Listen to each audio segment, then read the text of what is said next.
Hi students, welcome to Bosco Campus Vision.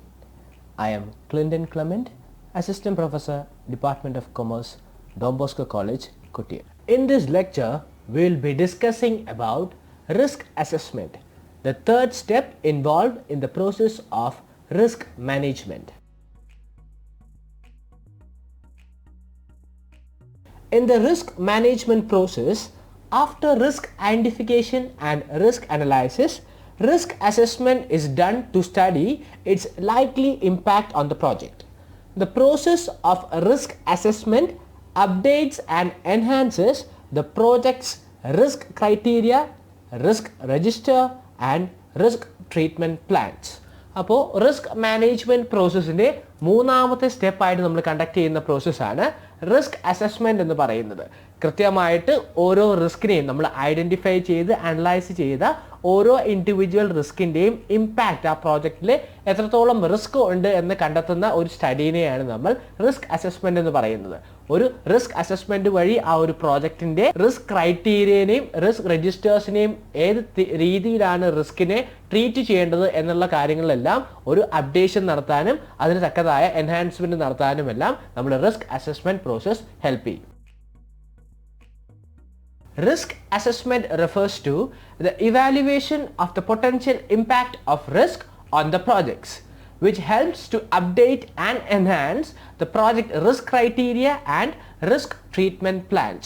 ഒരു risk assessment എന്ന് പറയുന്നത് ഒരു പ്രോജക്റ്റിൽ ഉണ്ടാവാൻ സാധ്യതയുള്ള റിസ്കിനെ ആ ഒരു പ്രോജക്റ്റിന് എത്രത്തോളം ഇമ്പാക്റ്റ് ഉണ്ടായിരിക്കും, ഒരു റിസ്കിന് എത്രത്തോളം പൊട്ടൻഷ്യൽ ഇമ്പാക്റ്റ് ഉണ്ട് എന്ന് കണ്ടുപിടിക്കുന്ന പ്രോസസ്സാണ് റിസ്ക് അസസ്മെൻറ്റ് എന്ന് പറയുന്നത്. ഒരു റിസ്ക് അസസ്മെൻറ്റ് വഴി നമ്മളൊരു പ്രോജക്റ്റിൽ എത്രത്തോളം റിസ്ക് ഇൻക്ലൂഡഡ് ആണ്, ആ റിസ്കിനെ എങ്ങനെ ട്രീറ്റ് ചെയ്യാം എന്നുള്ളൊരു അപ്ഡേഷൻ കൊണ്ടുവരാനായിട്ട് നമുക്ക് സാധിക്കും. നമ്മൾ ഫസ്റ്റ് സ്റ്റെപ്പിൽ റിസ്കിനെ ഐഡൻറ്റിഫൈ ചെയ്തു, അതിനുശേഷം റിസ്കിനെ അനലൈസ് ചെയ്തു. തേർഡ് സ്റ്റെപ്പായിട്ട് നമ്മൾ റിസ്ക് അസസ്മെൻറ്റ് ചെയ്യുന്നത് നമ്മൾ ഐഡൻറ്റിഫൈ ചെയ്ത് അനലൈസ് ചെയ്ത റിസ്കിനെ ഓരോ ഇൻഡിവിജ്വൽ റിസ്കിനും എത്രത്തോളം ഇമ്പാക്റ്റ് ആ പ്രോജക്റ്റിന് കൊണ്ടുവരാൻ സാധിക്കുമെന്ന് കണ്ടെത്തുക. അതുവഴി ആ ഒരു പ്രോജക്റ്റിൻ്റെ ടോട്ടൽ റിസ്ക് ക്രൈറ്റീരിയ അപ്ഡേറ്റ് ചെയ്യുക, ഏത് രീതിയിലാണ് നമ്മൾ ഈ റിസ്കിനെ ട്രീറ്റ് ചെയ്യാൻ പോകുന്നതെന്ന് ഒരു എൻഹാൻസ്ഡ് പ്ലാൻ ക്രിയേറ്റ് ചെയ്യാനും കൂടിയാണ് നമ്മൾ റിസ്ക് അസസ്മെൻറ്റ് കണ്ടക്ട് ചെയ്യുന്നത്. After the potential risk has been identified, the project team then evaluates each risk based on the probability that a risk event will occur and the potential loss associated with it may happen. അപ്പോൾ ഒരു risk identification വഴി നമ്മൾ ആ പ്രോജക്റ്റിൽ ഉണ്ടാവാൻ സാധ്യതയുള്ള എല്ലാ റിസ്കിനെയും identify ചെയ്തതിന് ശേഷം പിന്നീട് നമ്മൾ റിസ്ക് അസസ്മെൻറ്റിൽ ചെയ്യുന്ന എന്താണ്, ഓരോ ഇൻഡിവിജ്വൽ റിസ്കിനെയും ഇവാലുവേറ്റ് ചെയ്യുക. ആ ഒരു റിസ്ക് എത്രത്തോളം ഒക്കർ ചെയ്യാനുള്ള പ്രോബബിലിറ്റി എന്താണ്, ആ റിസ്ക് ഇവൻറ്റ് ഉണ്ടാവാനുള്ള സാധ്യത എന്താണ്, അത്തരത്തിലുള്ള റിസ്ക് ഇവൻറ്റ് ഉണ്ടായാൽ ആ ഒരു ഇവൻറ്റ് കൊണ്ട് എത്രത്തോളം പൊട്ടൻഷ്യൽ ലോസ് നമ്മുടെ പ്രോജക്റ്റിന് ഉണ്ടാവാൻ സാധ്യതയുണ്ട്. ഇത്തരത്തിലുള്ള കാര്യങ്ങളെല്ലാം കണ്ടുപിടിക്കുന്നതാണ് risk assessment process. Some risk events are more likely to happen than others and the cost of a risk can vary greatly. എല്ലാ റിസ്കിനെയും എല്ലാ പ്രോജക്റ്റിനകത്ത് ഒരു പ്രോജക്റ്റിനകത്ത് ഇൻക്ലൂഡ് ചെയ്തേക്കുന്ന എല്ലാ റിസ്ക്കും ഒരേപോലെ ആയിരിക്കണം എന്നില്ല. പല റിസ്ക്കും പല രീതിയിലായിരിക്കും. ചില റിസ്കുകൾ ഉണ്ടാവാൻ സാധ്യത വളരെ കൂടുതലാണ്, പക്ഷേ അതിൻ്റെ ഇമ്പാക്റ്റ് വളരെ കുറവായിരിക്കും. ചില റിസ്കുകളുടെ ഇമ്പാക്റ്റ് കുറവാണെങ്കിലും അത് കൂടുതലായിട്ട് ഉണ്ടാവാനുള്ള ചാൻസ് കൂടുതലാണ്. അങ്ങനെ പല കാറ്റഗറിയിലായിട്ട് ഡിവൈഡ് ചെയ്യുന്ന ഒരു പ്രോസസ്സാണ് റിസ്ക് അസസ്മെൻറ്റ്. നമ്മുടെ പ്രോജക്റ്റിൽ ഇൻക്ലൂഡ് ചെയ്തിരിക്കുന്ന റിസ്കിനെ ഇവാലുവേറ്റ് ചെയ്തതിന് ശേഷം ആ ഒരു റിസ്കിന് പ്രോജക്റ്റുമായിട്ട് എത്രത്തോളം ഇമ്പാക്റ്റ് ഉണ്ട്, ആ പ്രോജക്റ്റിൽ ആ റിസ്ക് എത്രത്തോളം ഉണ്ടാവാൻ സാധ്യതയുണ്ട്, ഉണ്ടായാൽ അതിന് എത്ര ഇമ്പാക്റ്റ് ഉണ്ടാകും, ഇത്തരം കാര്യങ്ങളെല്ലാം അനുസരിച്ച് റിസ്കിനെ കാറ്റഗറൈസ് ചെയ്യുന്നൊരു പ്രോസസ്സാണ് റിസ്ക് അസസ്മെൻറ്റ് പ്രോസസ്സ് എന്ന് പറയുന്നത്. Risk assessment is defined as the determination of quantitative and qualitative value of risk related to a concrete situation and a recognized threat to the project. ഒരു പ്രോജക്റ്റിന് ഇൻക്ലൂഡ് ചെയ്തിരിക്കുന്ന risk, ഒരു പ്രോജക്റ്റിൻ്റെ തക്കതായ സിറ്റുവേഷനിൽ ഉണ്ടാവാൻ സാധ്യതയുള്ളൊരു risk event ആ എത്രത്തോളം ഉണ്ട്, ക്വാണ്ടിറ്റേറ്റീവ്ലി ആൻഡ് ക്വാളിറ്റേറ്റീവ്ലി അതിൻ്റെ വാല്യൂ മെഷർ ചെയ്യുന്ന ഒരു പ്രോസസ്സാണ് റിസ്ക് അസസ്മെൻറ്റ് എന്ന് പറയുന്നത്. Now let us go through the steps in project risk assessment. Identifying potential risk. Identifying of risk should be carried out throughout the project timeline. നമ്മൾ risk management പ്രോസസ്സിൻ്റെ ആദ്യത്തെ സ്റ്റെപ്പായി risk identification conduct ചെയ്തെങ്കിൽ പോലും നമ്മൾ മൂന്നാമത്തെ സ്റ്റെപ്പിൽ risk assessment സ്റ്റെപ്പിൽ first നമ്മൾ ചെയ്യുന്നത് ഒന്നും കൂടെ ആ റിസ്കിൽ അല്ലെങ്കിൽ ഇന്നും കൂടെ ആ പ്രോജക്റ്റിൽ ഇൻക്ലൂഡ് ചെയ്തിരിക്കുന്ന എല്ലാ റിസ്കിനെയും ഐഡന്റിഫൈ ചെയ്യുക എന്നുള്ളത്. ഇതിനു വേണ്ടി നമ്മൾ എന്തൊക്കെ കാര്യങ്ങളാണ് ചെയ്യുന്നത്?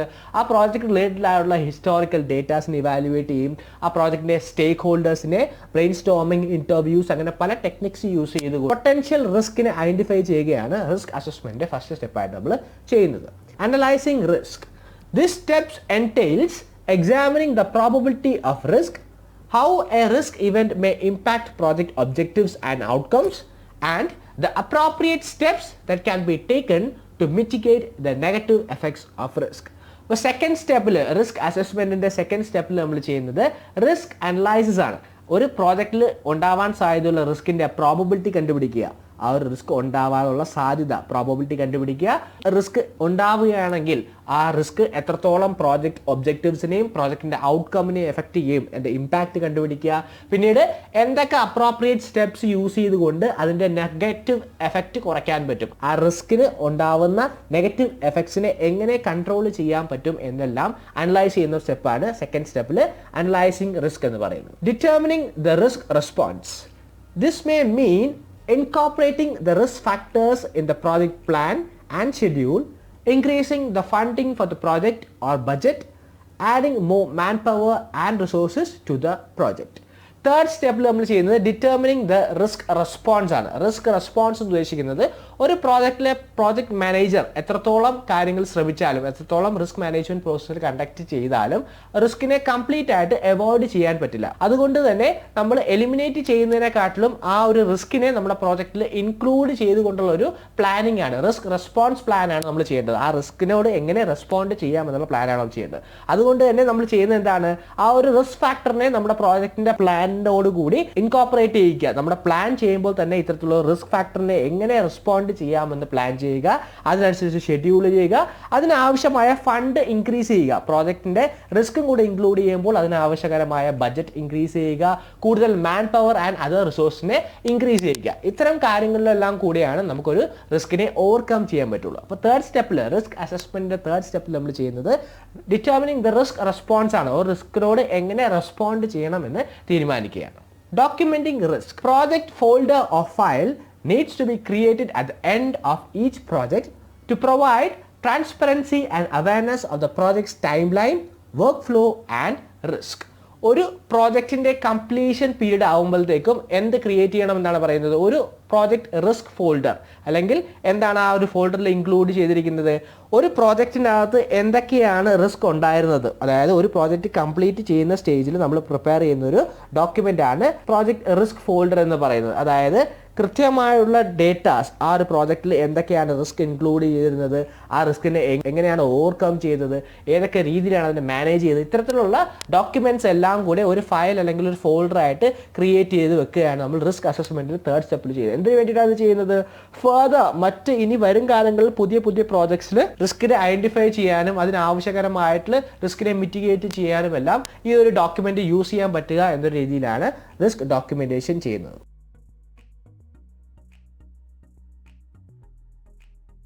Likelihood. Project Management Institute identifies the likelihood of risk occurrence as high, medium low and low. Knowing the likelihood of a risk, one will be able to prepare for it and find any alternative if needed. ഒരു പ്രോജക്റ്റിനെ നമ്മൾ assess ചെയ്യുമ്പോൾ ആ പ്രോജക്റ്റിൽ ഉണ്ടാവാൻ സാധ്യതയുള്ള risk എത്രത്തോളം likelihood ഉണ്ട്, അല്ലെങ്കിൽ ആ ഒരു റിസ്ക് ഉണ്ടാവാനുള്ള സാധ്യത എന്താണ് എന്ന് കാറ്റഗറൈസ് ചെയ്ത് കഴിഞ്ഞാൽ, high, medium low and low എന്ന രീതിയിൽ കാറ്റഗറൈസ് ചെയ്ത് കഴിഞ്ഞ് കഴിഞ്ഞാൽ ആ ഒരു റിസ്കിനെ ഓവർകം ചെയ്യാനും ആ റിസ്കിന് തക്കതായ പ്ലാൻസ് ക്രിയേറ്റ് ചെയ്യാനും ആ ഒരു പ്രോജക്റ്റ് മാനേജ്മെന്റിന് വളരെ ഹെൽപ്ഫുൾ ആയിരിക്കും. ഇമ്പാക്ട്.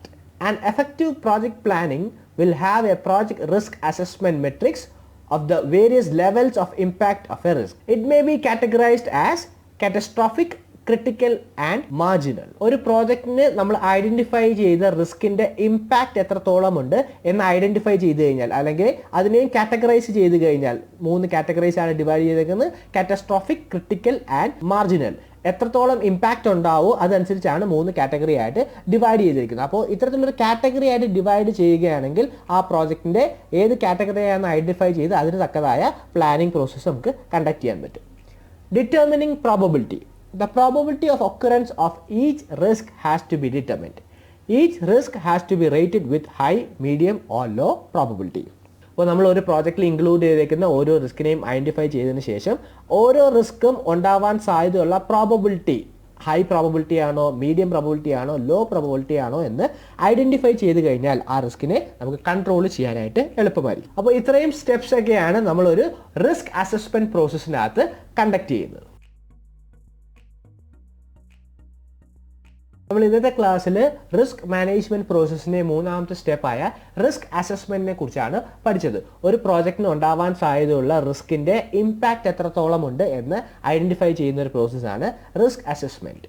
അപ്പോൾ ഇന്നത്തെ അസൈൻമെൻ്റ് ആയിട്ട് 2 ക്വസ്റ്റ്യൻസ് ആണ് വന്നിരിക്കുന്നത്. What do you mean by risk assessment? What are the steps involved in project risk assessment?